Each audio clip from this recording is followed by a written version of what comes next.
Welcome back to my channel. আপনারা আশা করি সবাই ভালো আছেন, আমিও ভালো আছি। তো ক্রিপ্টো মার্কেটে বলুন বা অন্যান্য কোনো মার্কেটে বলুন, আপনি যদি অ্যাকচুয়ালি টাকা ইনকাম করতে চান তাহলে অবশ্যই আপনাকে এখানে টিকে থাকতে হবে।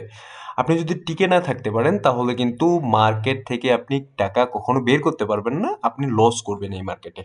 তো টিকে থাকার যে মূল যে বিষয় সেটা হচ্ছে অবশ্যই এখানে এমনভাবে কাজ করতে হবে যেন আমার যে অ্যাকাউন্ট আছে সেই অ্যাকাউন্ট ব্লো আপ না হওয়ার থাকে, সম্ভাবনা থাকে, বা আমি এমনভাবেই কাজ করতেছি যেই জায়গাটাতে আমার যদি অ্যামাউন্টটা হারিয়েও যায় সেই অ্যামাউন্টটাও নিয়ে কিন্তু আমার চিন্তা থাকবে না।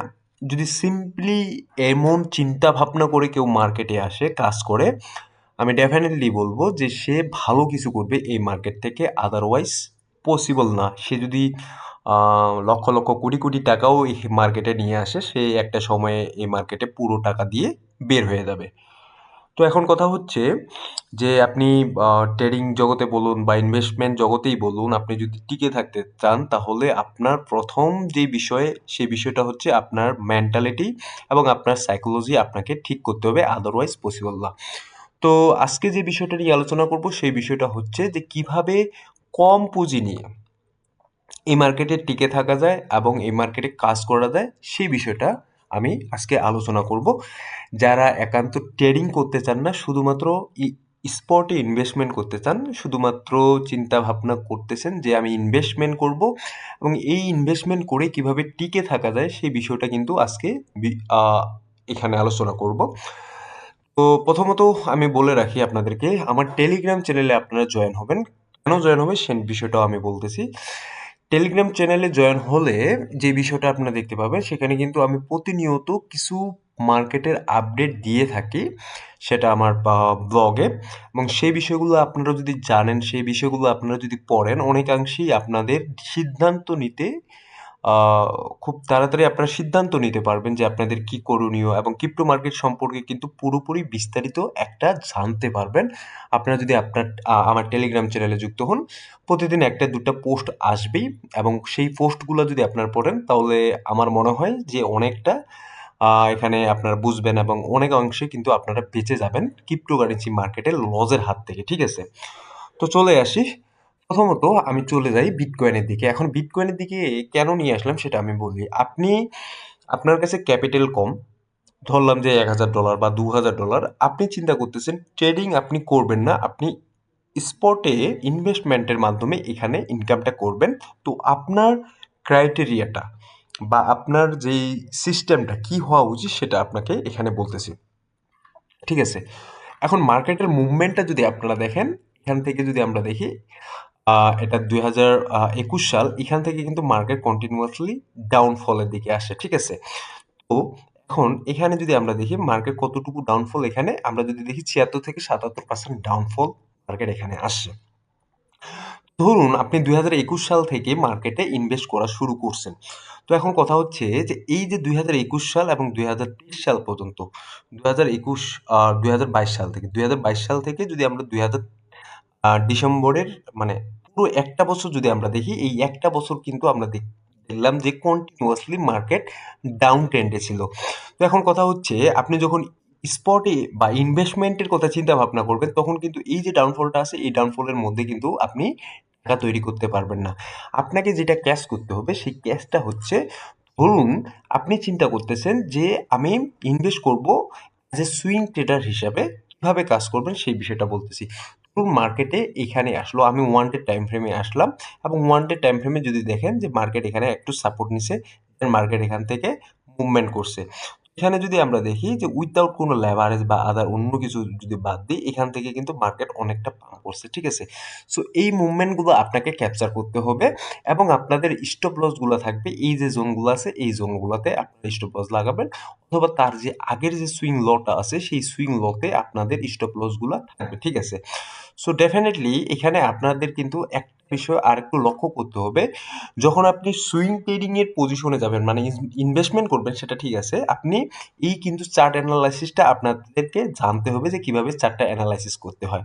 এখন আমি 2021 সালের জুলাইয়ের দিকে চলে গেলাম, এবং জুলাইয়ের দিকে যদি দেখি, জুলাই যে এখান থেকে বটম ক্রিয়েট করছে এবং এই বটমে আমি বাইং করলাম এবং আমার স্টপ লসটা কিছুটা নিচের দিকে রেখে দিলাম এবং এখান থেকে বাইং করে যদি আমি দেখি যে মোটামুটি ভালো রকম একটা প্রফিটেবল জায়গায় চলে গেছে। সো এইখান থেকে যখন আপনি বাইং করলেন এবং পার্ট সেলিং কিন্তু আপনি আস্তে আস্তে শুরু করতে পারবেন এইখান পর্যন্ত বা যতদূর পর্যন্ত পার্ট সেলিং আপনি করলেন। ধরেন আপনি এইখান থেকে এত দূর পর্যন্ত পার্ট সেলিং করলেন, আপনার 60 থেকে 70% এবং 30% থেকে গেলে 30% কিন্তু আপনি সেলিং করতে পারলেন না। তো এই সময়টাতে আপনাকে যেটা করতে হবে, আপনার মোটামুটি বলা চলে যে এই যে জোনগুলো আছে সেই জোনগুলো আপনাকে মার্ক করতে হবে। এই জোনগুলো মার্ক করে কিন্তু আপনার স্টপ লসগুলা ইয়া করতে হবে, ঠিক আছে, বসাইতে হবে। সো আপনি যখন এই জোনগুলোতে স্টপ লস বসাবেন তখন দেখবেন যে কিছুটা লস করেও আপনার কিন্তু বের হইতে হচ্ছে।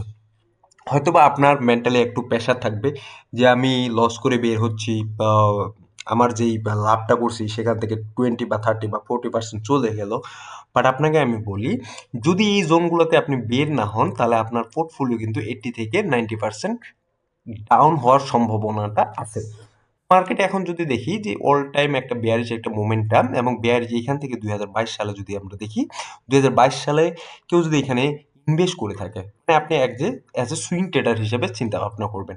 ধরুন আপনি এই জায়গাটাতে ইনভেস্ট করছেন এবং আপনার স্টপ লসটা কিছুটা নিচের দিকে দিচ্ছেন যে 13,000 বা 14,000 যদি বিটকয়েন আসে তাহলে আমার স্টপ লস হিট করবে।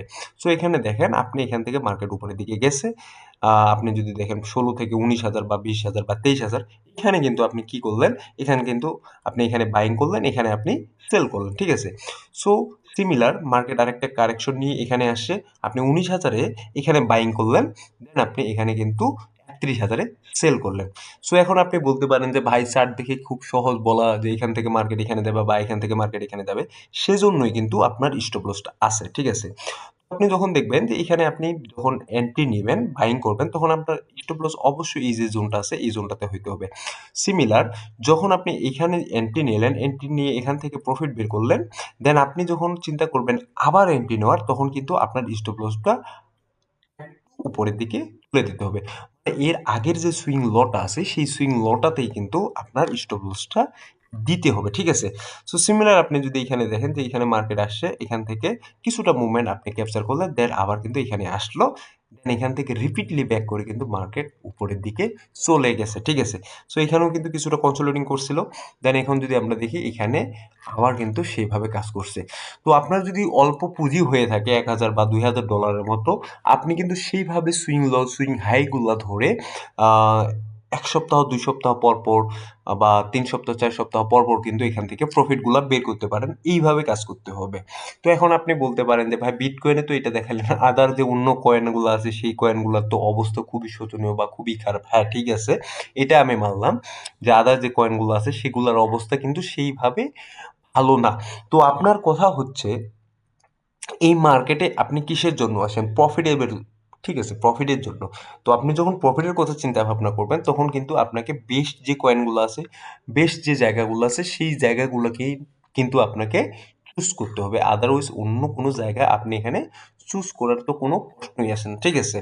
তো এখন আমি অলরেডি এর আগেও বলছিলাম যে অল যে কয়েনগুলো আছে সেই অলস কয়েনে সেইভাবে ইন্টারেস্ট না দেখানোর জন্য সিমিলার যদি আপনার ইথেরিয়ামে কাজ করেন সেই সিমিলার ইথেরিয়ামে কিন্তু সেভাবে কাজ করতে পারেন এবং সুইং লো সুইং হাই এভাবে মার্ক করে কিন্তু স্টপ লস দিয়ে টিপি লাগিয়ে এবং ডিসিএ মেথডটা অ্যাপ্লাই করে এইভাবে আপনার কাজ যদি করেন তাহলে আমি আশারূপ যে এখান থেকে আপনারা ভালো কিছু একটা অ্যামাউন্ট তৈরি করতে পারবেন।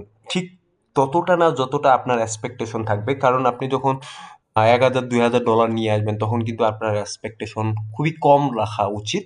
বাট আপনার এখানে একটা জিনিস মাথায় রাখতে হবে যে 99% মানুষ এখানে লস করে শুধুমাত্র ব্যাড ডিসিশন, ইমোশনাল এবং অন্যান্য যে বিষয়গুলো আছে যেগুলো নেগেটিভ ইম্প্যাক্ট পড়ে নিজের অর্থনৈতিক উপর বা অ্যামাউন্টের উপর, সেই বিষয়গুলো যদি আপনি একটু এড়িয়ে যান এবং যেই বিষয়গুলো বলা হয় সব সময় part buying, DCA method, SIP বা এন্ট্রি জোন, বাইং জোন, এই বিষয়গুলো যদি আপনারা সবসময় মাথায় গুলাতে রাখেন তাহলে অবশ্যই এখান থেকে প্রফিটেবল হওয়ার সম্ভাবনা আছে, ঠিক আছে।